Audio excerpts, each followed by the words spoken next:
चलिए एक्सरसाइज 9 की हम बात कर रहे हैं और एक्सरसाइज 9 में डिफरेंशियल इक्वेशन पुराने वाले किताब से हम अध्ययन कर रहे हैं एनसीईआरटी क्लास 12 का, जिसमें आज हम 9.4 लेकर चल रहे हैं, जिसमें 10 तक सवाल बता दिए थे और सवाल नंबर 11 से हमें आगे की बात करनी है। एक बार फिर से ध्यान दिएगा, सुनिए क्या है ये डिफरेंशियल इक्वेशन। डिफरेंशियल इक्वेशन थोड़ा सा पहले ध्यान दिए, देखिए डिफरेंशियल इक्वेशन, डिफरेंशियल इक्वेशन, ठीक है। डिफरेंशियल इक्वेशन क्या है? डिफरेंशियल इक्वेशन ये बातें हमने आपको 9.1, 9.2, 9.3 तक समाप्त किया और 9.4 अभी हम लेकर आगे बढ़ रहे हैं। ध्यान दिया, सुनिएगा। जैसे डिफरेंशियल इक्वेशन को अगर हम कहें तो इसे हम हिंदी में अवकल समीकरण कहते हैं। ध्यान में रखिएगा, अवकल समीकरण, ध्यान देना, अवकल समीकरण। और अवकल समीकरण में हम देखें तो हम लोगों ने अध्ययन कर लिया है 9.1 के बारे में, 9.1 के बारे में हमने अध्ययन किया, 9.2 के बारे में हमने अध्ययन किया, 9.3 के बारे में, और आज हम जो बताने वाले हैं 9.4 पे चर्चा करेंगे। 9.1 में हमने बताया आपको कि ऑर्डर क्या होता है, ऑर्डर क्या होता है और डिग्री क्या होता है। बताइए, बताएं कि नहीं बताएं? ऑर्डर यानी कोटि क्या होता है, घात क्या होता है, अगर ये समझ में आ गया है तो बेहतर है। 9.2 में अगर आप देखिएगा तो 9.2 में हमने आपको सॉल्व कराया था, जितने भी सवाल थे सबको हमने प्रूफ करने का काम किया था। और 9.3 में हमने पढ़ाया कि जितने आर्बिट्री कांस्टेंट होंगे उतनी बार हम डिफरेंशिएट करके और आर्बिट्री कांस्टेंट को हम क्या करते, विलुप्त कर देते, यानी एलिमिनेट कर देते। 9.3 तक पढ़ाए थे। जितने स्वेच्छाचार होंगे उतनी बार डिफरेंशिएशन, और उसके बाद भी अगर स्वेच्छाचार आ गया तो उसे एलिमिनेट कर देते हैं, यानी विलुप्त कर देते हैं। और 9.4 अभी हम लेकर चल रहे हैं, जहां पे 9.4 में आपको बताए थे कि फर्स्ट ऑर्डर और फर्स्ट डिग्री के डिफरेंशियल इक्वेशन का हम सॉल्व कैसे करते हैं। कल के क्लास में हमने 10 तक सवाल बताया था। यहां पे 9.4 में सेपरेट मेथड चल रहा है, ये ध्यान में रखिएगा। कौन सा मेथड चल रहा है? तो सेपरेट मेथड से हम हल कर रहे हैं। सेपरेट मेथड का प्रयोग करके 9.4 के सवालों को हम क्या कर रहे हैं, सॉल्व कर रहे हैं। अब सवाल नंबर सेपरेट मेथड क्या है, एक बार पुनः रिपीट कर दें। सेपरेट मेथड में हमने आपको बताया था, सेपरेट मेथड में आपको हमने बताया कि सर स्टेप 1 में ये करना है, स्टेप 1 में कि सबसे पहले आप dy/dx को निकाल लीजिए, dy/dx को निकाल लीजिए। सेपरेट 2 में आपको स्टेप 2 में बताएं, सेपरेट में कि सर स्टेप 2 में कि सर dy एक तरफ और dx को एक तरफ कर दीजिए। और स्टेप नंबर 3 में आपको हमने बताने का काम किया था, स्टेप नंबर 3 में कि दोनों तरफ इंटीग्रेशन करके, दोनों तरफ इंटीग्रेट करके, और इसी इंटीग्रेट को अगर हम सॉल्व कर दें, इसी इंटीग्रेट को अगर हम सॉल्व कर दें तो वही हमारा आंसर होता है। अब यहाँ पे dy/dx निकाल लेते हैं, y एक तरफ x को एक तरफ, और दोनों तरफ इंटीग्रेट करके और हम सेपरेट मेथड से इसको सॉल्व कर लेते हैं, इसमें कोई दुविधा नहीं है। अब जैसे 10 तक सवाल बताए थे, 11 नंबर सवाल क्या कह रहा है, थोड़ा सा ध्यान दीजिएगा। 11 नंबर सवाल क्या कह रहा है, थोड़ा सा ध्यान दीजिएगा। देखिए पहले वाले बैच में पढ़ाए हुए हैं, ठीक है ना। 11 नंबर सवाल बोर्ड पे लिखा हुआ है और कह रहा है कि 11 से 15 तक के सवालों को विशिष्ट हल निकालना है, यानी पार्टिकुलर सॉल्यूशन के बारे में चर्चा करना। पहले आप ध्यान दिए, ये सवाल दिया गया और कह रहा है कि इसको सॉल्व करना है। तो हमने अभी बताया कि सर यदि फर्स्ट ऑर्डर और फर्स्ट डिग्री होगा तो सेपरेट मेथड का प्रयोग करेंगे। x को एक तरफ और y को एक तरफ, x को एक तरफ, y को एक तरफ, क्या करेंगे पता है कि sir dy equal to x square plus x, और y में कितना लिखेंगे, x cube plus x square plus x plus 1, और क्या हो जाएगा, हो जाएगा कि नहीं हो जाएगा, बोलिए हो जाएगा। अब समझिए, अब क्या लिखेंगे कि सर x एक तरफ हो गया, y एक तरफ हो गया, तो दोनों तरफ हम क्या कर देंगे, इंटीग्रेशन कर देंगे। dy equal to integration 2x square plus में x, और y में x cube plus x square plus x plus 1, और क्या हो जाएगा, कोई दिक्कत? ये जानते हैं, ये सर इसको सॉल्व करना पड़ेगा। ये तो सिंपल है कि सर 1y का फॉर्मूला y हो गया, 1 dy का y हो गया। लेकिन इसे अगर आप सॉल्व कीजिएगा तो बाबू हम 2x स्क्वायर प्लस x और बाई में x स्क्वायर कॉमन ले ले तो x प्लस 1 और प्लस 1 कॉमन ले ले तो x प्लस 1 dx। अगर कोई दिक्कत है तो बोलो। ठीक है, कैसे सर? इन दोनों में से x स्क्वायर कॉमन ले लिया, इन दोनों में से 1 कॉमन ले लिया है। 1 में x से गुना x, 1 में 1 से गुना 1 हो जाएगा। क्या लिख सकते हैं कि y equal to integration 2x square plus x और बाई में x प्लस 1 और इंटू x स्क्वायर प्लस 1 और क्या हो जाएगा?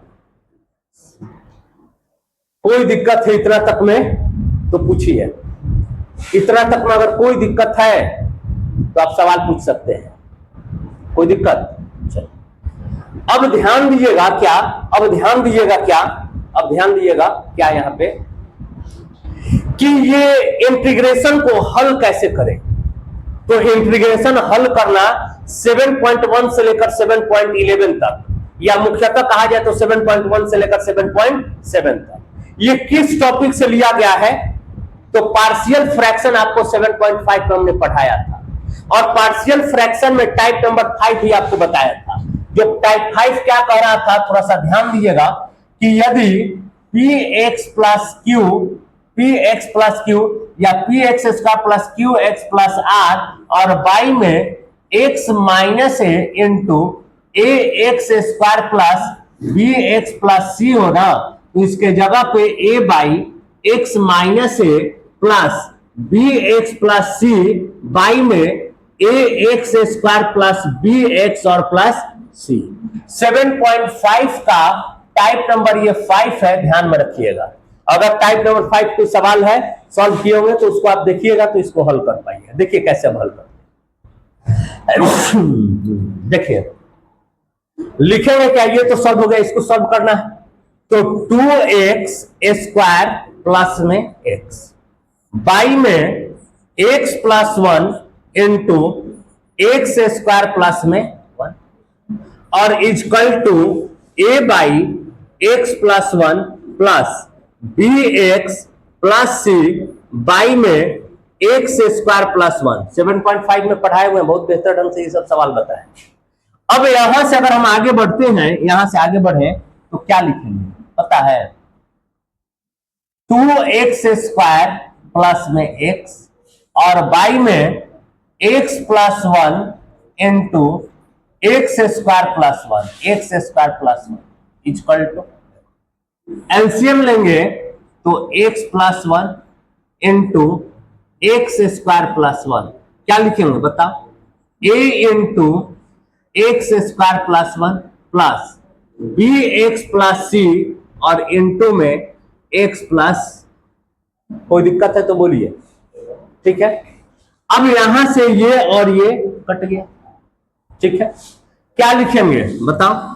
लिखना होगा तो क्या लिखेंगे कि 2x स्क्वायर प्लस में x और इक्वल टू गुना कर दे ax स्क्वायर प्लस में a प्लस में bx square plus bx plus में 2cx और प्लस में। हो जाएगा कि नहीं हो जाएगा? हो जाएगा। चलिए अब ध्यान दीजिएगा, लिखना होगा तो 2x स्क्वायर प्लस में x equal to ax square plus bx square plus bx और प्लस 2cx प्लस में a और प्लस में क्या हो जाएगा c। क्या कहें पता है? x स्क्वायर एक जगह, x और x का एक जगह और कांस्टेंट वैल्यू जो है वो एक जगह। ठीक है ना? अच्छा एक मिनट, 2 नहीं होगा जी, वही तो हम सोच रहे हैं। 2 कहां से हो जाएगा? 2 नहीं होगा। ठीक है ना? 2 नहीं होगा। कैसे? bx square plus bx cx और प्लस c। 2 नहीं होगा। ठीक है, चलो इसके बाद आपको बताए थे, याद आ रहा होगा क्या सर, कि एक्स स्क्वायर का कोफिशिएंट क्या है? 2 और उधर में एक्स स्क्वायर का कोफिशिएंट क्या है? a प्लस एक्स का कोफिशिएंट क्या है? 1। उधर में एक्स का कोफिशिएंट b प्लस सी। कांस्टेंट वैल्यू उधर क्या है? 0। उधर में कांस्टेंट वैल्यू क्या है? a plus. कोई दिक्कत? यहां से a b c का मान निकालते हैं। सुनो अगर लिखना होगा तो हम लिख सकते हैं क्या, a इक्वल टू माइनस सी। बोलो समझ में आ जाएगा। a अपने जगह पे प्लस इधर लेके आ गया, माइनस सी में बदल गया। अब यहां पे अगर लिखना होगा तो हम लिख सकते हैं कि sir 1 minus C equal to B, plus में सी था इधर लेके आ गया माइनस में सी, यानी 2 इक्वल टू ए का मान माइनस सी प्लस बी का मान 1 माइनस सी, यानी 2 equal to minus C plus 1 minus C. 2 plus 1 इधर आके minus 1 equal to minus 2 C, यानी 1 equal to minus 2 C minus 2 C, यानी डायरेक्ट लिख दे सी इक्वल टू माइनस 1/2। समझ में आ जाएगा कि नहीं आ जाएगा? आ जाएगा। सी का मान आ गया तो ए का भी मान निकलिए जाएगा। ए बराबर माइनस सी का मान आया माइनस 1/2, तो ए का मान क्या हो जाएगा 1/। कोई दिक्कत है तो बोलो, किसी को भी इतना में, ठीक है ना। चलिए अब 1 इक्वल टू अगर लिखना होगा तो क्या लिखेंगे पता है, 1 माइनस सी, सी का मान क्या आया है minus 1/2 equal to B, 1 plus 1/2 equal to B, यानी डायरेक्ट लिख दे बाबू b इक्वल टू 3/। कोई दिक्कत है तो बोलो। ए बी सी का मान हम बता दिए आपको, ए का मान 1/2, बी का मान 3/2 और सी का मान माइनस 1/। कोई दिक्कत? चलिए अब इस कड़ी में आगे हम बढ़ते हैं तब ध्यान दीजिएगा, ठीक है, तब ध्यान सुनिए क्या है आगे, सुनिएगा कि सर अब थोड़ा सा ध्यान दिए। देखिए y इक्वल टू इतना लिखे थे ना, क्या सवाल था हमारा कि sir y equal to integration 2x² plus x, और बाई में क्या है x plus 1 x² plus 1, x plus 1 और x² प्लस 1। कोई दिक्कत? ठीक है। अब इसी के जगह पे y इक्वल टू इतना ही के जगह पे देखिए क्या लिखे हुए हैं, a बाई इतना b बाई इतना, यानी a by x plus 1, a by क्या हो जाए बताओ x plus 1 plus bx plus c by में x² प्लस 1। कोई दिक्कत? अब यदि इसे सॉल्व करना हो तो y इक्वल टू बताओ a बाई x प्लस 1, अलग अलग कर रहे हैं बाबू, dx plus integration bx by x² plus 1 dx plus integration c by x² plus 1, अलग अलग कर दिए। कोई दिक्कत? देखो bx बाई में इतना और c के बाई में भी इतना है, दोनों को अलग अलग कर दी। अब समझिएगा क्या लिखेंगे, अब लिखना भी होगा तो y इक्वल टू, या पहले ध्यान देना इसको सॉल्व कर दें, मतलब क्यों सर, क्योंकि ऊपर में x है ना, तो z equal to x² plus 1 मान लेते हैं। इसको अगर विस्तार से समझना होगा तो ये 7.2 से रिलेटेड सवाल है, ठीक है ना। z equal to x² plus 1, dz by dx यदि कर दें तो x² का डिफरेंशिएशन 2x और 1 का 0, यानी dz बाई 2x और बराबर में क्या हो जाएगा, सुनिए y इक्वल टू, ध्यान देना बाबू, a को बाहर ले लें तो क्या बनेगा 1 by x plus 1 dx plus b constant value बाहर ले लिए x by x² plus 1, x² plus 1 को क्या माने बता दो z, तो z, dx का मान क्या है इसके लिए, तो dz by 2x plus c बाहर 1 बाई x² प्लस 1 dx। ठीक, ध्यान देना, देखो ऐसे x और x कैंसिल, क्या लिख सकते हैं y equal to a 1 by X plus 1 को क्या लिखेंगे लॉग x प्लस 1, और प्लस में b 1 b बाई 2 कर दिए और 1 बाई जेड का लॉग z, और प्लस c, ये किसका फॉर्मूला होता है तो तुम्हें पता है tan इनवर्स x का, प्लस में c या d जोड़ देते हैं, कोई भी कांस्टेंट वैल्यू जोड़ा जाता है इंटीग्रेशन हल होता है। तो अब यहां से अगर हम इसको सॉल्व करें, ध्यान देना, तो y इक्वल टू a का मान, देखो a का मान 1/2, तो क्या है a के जगह पे 1/2 log x प्लस 1, ध्यान देना, प्लस b का मान कितना आया था 3/2, तो ध्यान दो b के जगह पे 3/2 है, 2 में 2 से गुना डायरेक्ट 4 लिखिए, और क्या हो जाएगा log z का मान x a का a² प्लस में 1, प्लस में सी का वैल्यू क्या आया है बताओ, -1/2। सी का वैल्यू क्या आया है, -1/2। तो डायरेक्ट हम लिख देते हैं सी का वैल्यू -1/2, तो -1/2 और tan इनवर्स x प्लस, कोई दिक्कत? अब यहां तक जब आप सॉल्व कर लीजिएगा, यहां तक में अगर कोई दिक्कत है तो बोलिए, ठीक है। अब इसी सवाल में कह रहा है कि विशिष्ट हल निकालना है, यानी पार्टिकुलर सॉल्यूशन। तो ये विशिष्ट हल है या नहीं, ये बताओ। हाँ, पार्टिकुलर सॉल्यूशन ये है कि नहीं है? ये पार्टिकुलर सॉल्यूशन नहीं है, क्योंकि ये स्वेच्छ अचर है, तो आर्बिट्री कांस्टेंट आ गया, तो ये व्यापक हल है। डी के जगह पे डी का वैल्यू निकालना पड़ेगा। अब डी का वैल्यू निकालने के लिए आपके क्वेश्चन में y बराबर 1 x बराबर 0 दिया गया है, तो इसमें हम y के जगह पे 1 रखेंगे। y के जगह पे 1 इक्वल टू 1/2, 1/2 पहले देखो, x के जगह पे क्या रखना है, 0। log 0 प्लस 1 log 1 का मान क्या होता है, 0। तो हम डायरेक्ट इसको कह सकते हैं 0 प्लस 3/2 log x के जगह पे 0, 0 का स्क्वायर 0, फिर बना log 1 और log 1 का मान 0, तो ये भी 0। -1 तो माइनस tan इनवर्स x के जगह पे 0 और tan इनवर्स 0 का मान 0 ही पे हो जाता है, तो ये भी क्या हो जाएगा, 0 प्लस में d, यानी कहना होगा तो d बराबर क्या हो गया, 1।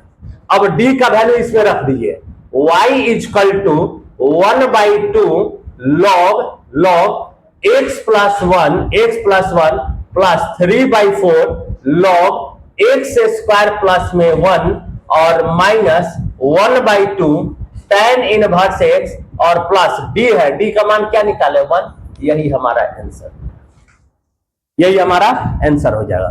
यहां तक छोड़ेंगे तो ये व्यापक हल है, और एक्स वाई का वैल्यू इसलिए दिया है ताकि आप इसको विशिष्ट हल में बदल दिया। बताइए, व्यापक हल है, आर्बिट्री कांस्टेंट दिख रहा है कहीं आपको? इसमें आर्बिट्री कांस्टेंट कहीं दिख रहा है, स्वच्छ अचर दिख रहा है? नहीं, तो ये विशिष्ट हल हो गया, और इसी का ये व्यापक हल है और ये विशिष्ट हल है। नहीं, tan इनवर्स x के जगह पे 0 डालेंगे तो tan इनवर्स 0 का मान कितना होता है, रुकिए, tan इनवर्स x के जगह पे 0 डाल दिए, tan इनवर्स 0 डिग्री कितने पे मान होता है, तो tan 0, tan इनवर्स कैंसिल, 0 हो गया है। अब आईएएससी क्लास 12 में डिफरेंशिएशन पढ़ने और आपको एंगल का मान याद न रहा है तो दुर्भाग्य है। अब 45 डिग्री पे 0 खोज रहे थे, ठीक है, हो गया ना। चलिए अगले सवाल की तरफ लेके चलते हैं। क्या नंबर है बाबू, 12 नंबर ना। चलिए देखिए, 12 नंबर ये सवाल कह रहा है, ठीक ना, और कह रहा है कि विशिष्ट हल ही निकालना है। सवाल पहले आप देख लीजिए, विशिष्ट हल निकालना है। थोड़ा पानी दिया था, देखिए बनेगा आपसे, देख लीजिए बनेगा।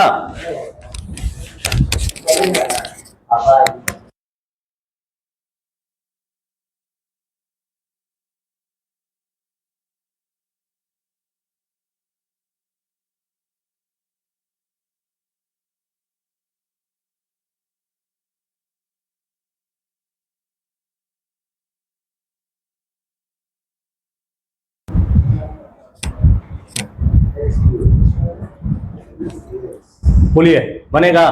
देखिए सवाल दिया गया है, विशिष्ट हल ही निकालना है, कोई दिक्कत की बात नहीं है। सुनो देखो, करेंगे क्या, x को एक तरफ y को एक तरफ, dy इक्वल टू 1 में dx से गुना dx और y में गुना में इधर के भाग में x और x स्क्वायर -1। कोई दिक्कत है तो बोलो, सेपरेट तो कर दिए, और जब सेपरेट कर दिए तो दोनों तरफ integration, dy equal to 1/x into x square -1 और क्या हो जाएगा, हो जाएगा, बोलिए, कोई दिक्कत? ठीक है, अब ध्यान दीजिएगा, इसको लिखना होगा y इक्वल टू एक फॉर्मूला के अनुसार x -1 x प्लस 1 dx। कैसे? तो a square minus B square equal to a minus B into A plus, हो जाएगा ना। चलिए अब ध्यान दीजिएगा, एक उसी में आपको 7.5 में ही एक टाइप नंबर 3 बताए हुए थे, पता है आपको, px square plus qx plus r by में x minus A, x minus B, x minus, याद आ रहा है या नहीं आ रहा है? याद आ रहा है ये वाला? क्या लिखा था?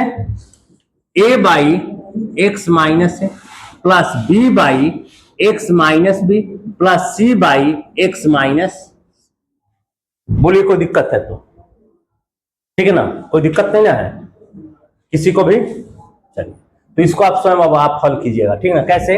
तो बाबू 1 by X, X minus 1, X plus 1 equal to A by X plus B by X minus 1 plus C by X plus 1। आप 7.5 का सवाल नंबर कोई भी निकाल के जो टाइप 3 से बना होगा उसको बाद आप हल करके आप स्वयं हल कर लेना, हल हो जाएगा ना। और नहीं होगा तो कल पूछिएगा, कल फिर से बता दें इसमें क्या है, ठीक है ना? लेकिन आप लोग को भी कुछ करना चाहिए, ठीक है? प्रयास कीजिए, अगर हो जाए तो बेहतर, और नहीं होगा तो फिर कल पूछिएगा, हम कल बता देंगे, ठीक है ना? चलिए, सवाल नंबर 13 दिया गया है और ये 13 नंबर सवाल है। चलिए देखते हैं 13 नंबर सवाल क्या है। cos dy by dx equal to a और y बराबर 1, x बराबर 0 कह रहा है कि विशिष्ट हल निकालना है। कोई दिक्कत नहीं, देखो पहले तो सेपरेट करना पड़ेगा, y एक तरफ x को एक तरफ, cos को लेके उधर चले जाए तो dy by dx equal to cos inverse a हो जाएगा कि नहीं हो जाएगा? बोलिए, हो जाएगा। इस बात को ऐसे अगर लिखें कि sir dy equal to cos inverse a into x, तो गलत है, सोच समझ के बोलिएगा, गलत है। गलत है? अरे बोलिए हाँ गलत है। बोल रहा है सबका जी अपने मन से, इसीलिए तो हम देख रहे थे कि क्या बोलता है सब। क्या होगा यहाँ पे? dx। कैसे? dx डिवाइड में आएगा तो मल्टीप्लाई में dx ना होगा। सेपरेट तो कर दिए, तो चलिए इंटीग्रेशन लगा दें। dy आई equal to integration cos inverse a dx, y हो जाएगा y, और यहाँ पे cos inverse a constant value बाहर ले लीजिए 1 dx, यानी y equal to cos inverse a और 1 dx का x और प्लस में c को विशिष्ट हल पूछ रहा है। y और x का मान दिया गया, y की जगह पर 1 डाल दीजिए, y इक्वल टू 1 और x इक्वल टू कह रहा है 0, तो y की जगह पे 1 equal to cos inverse a into x की जगह पे 0 प्लस में c। क्या लिखेंगे बताओ? 1 इक्वल टू 0 में किसी से गुना 0 यानी c का मान क्या गया? 1। अब c का मान इसमें रख देंगे, y equal to cos inverse a into x plus में हो जाएगा। इसको आंसर के बराबर करना है, 1 को लेके इधर आ जाइएगा, y minus 1 equal to cos inverse a into में x लेके इधर आ जाए, y minus 1 by X equal to cos inverse a, cos को लेके इधर आ जाए इनवर्स में, तो cos y minus 1 by X equal to a, ये हमारा आंसर है। क्या? हाँ, तो यहाँ पे ध्यान दीजिएगा कि अभी हम बताएं कि स्वेच्छ अक्षर नहीं होना चाहिए, लेकिन सर यहाँ पे तो ए दिया गया है, तो यहाँ पे पहले बात समझिए, सुनिए बात समझिए। यहाँ पे ये जो है ना सी, यहाँ पे जो सी है इसके लिए बताया जा रहा है कि इसको विलुप्त करना है, तो सी का मान हम यहाँ पे विलुप्त किया, यानी जो आपका ये जो आर्बिट्री कांस्टेंट देख रहे हैं ना, आर्बिट्री कांस्टेंट, इसको विलुप्त किया गया। यहाँ पे ये जो आप ये देख रहे हैं, ये आपका कभी भी कुछ भी कीजिएगा तो ये विलुप्त नहीं हो सकता है, कुछ भी कीजिएगा तो विलुप्त नहीं होगा, तो हम छोड़ देंगे। जब विलुप्त नहीं हो सकता है, एक्स और वाई का मान रखकर और हम सी निकालिए लेकिन वो विलुप्त नहीं हुआ, तो उसको वहीं पे हम छोड़ देंगे, ठीक है ना? कुछ भी कीजिए वो विलुप्त नहीं हो सकता है, ठीक है? चलो आगे बढ़े, सवाल नंबर 14 ध्यान दीजिएगा। देखिए ये सवाल दिया गया है और कह रहा है कि विशिष्ट हल ही निकालना है। सुनिए क्या करेंगे बताइए, एक्स को एक तरफ वाई को एक तरफ, सुनिए डी वाई बाई में y equal to tan x, ठीक है? क्या आंसर दे रहा है? ठीक है ना? चलिए dy by Y equal to tan x dx, एक तरफ x एक तरफ y, और अब दोनों तरफ इंटीग्रेट कर देंगे तो क्या लिखेंगे बताओ? 1 by Y D Y equal to, बताओ क्या हो जाएगा? tan x और क्या हो जाएगा? हो जाएगा, क्या लिख सकते हैं? 1 बाई वाई का log y equal to tan x का फॉर्मूला बता दो, log sec x और प्लस में, ठीक है। अब यहां पे दिया गया y का मान 1 ले लेना और x का मान 0 ले लेना, तो log क्या हो जाएगा 1 equal to log sec 0 plus c। log 1 का मान 0 इक्वल टू log sec 0 का मान क्या होता है 1, sec 0 का मान 1 प्लस c, यानी 0 इक्वल टू log 1 का मान 0 और प्लस में c, यानी लिखना होगा तो c equal to, sorry c equal to 0 ना, c इक्वल टू, अब क्या लिख सकते हैं log y equal to log sec x और प्लस में क्या हो जाएगा 1 नहीं 0, ठीक है। अब ध्यान दीजिएगा log y equal to log sec x, log log cancel, y equal to sec x, बोलिए कोई दिक्कत है तो, ठीक है। किताब देखे थोड़ा, 14 तक सवाल था ना, चलिए अब 15 नंबर सवाल जो है देख लीजिएगा, ठीक ना। 15 नंबर सवाल, 15 नंबर सवाल रहने दीजिए, कल ही बताएंगे, ठीक है ना। यहां तक आज आप लिख लीजिए, ठीक है ना, आज सबको लिखना होगा।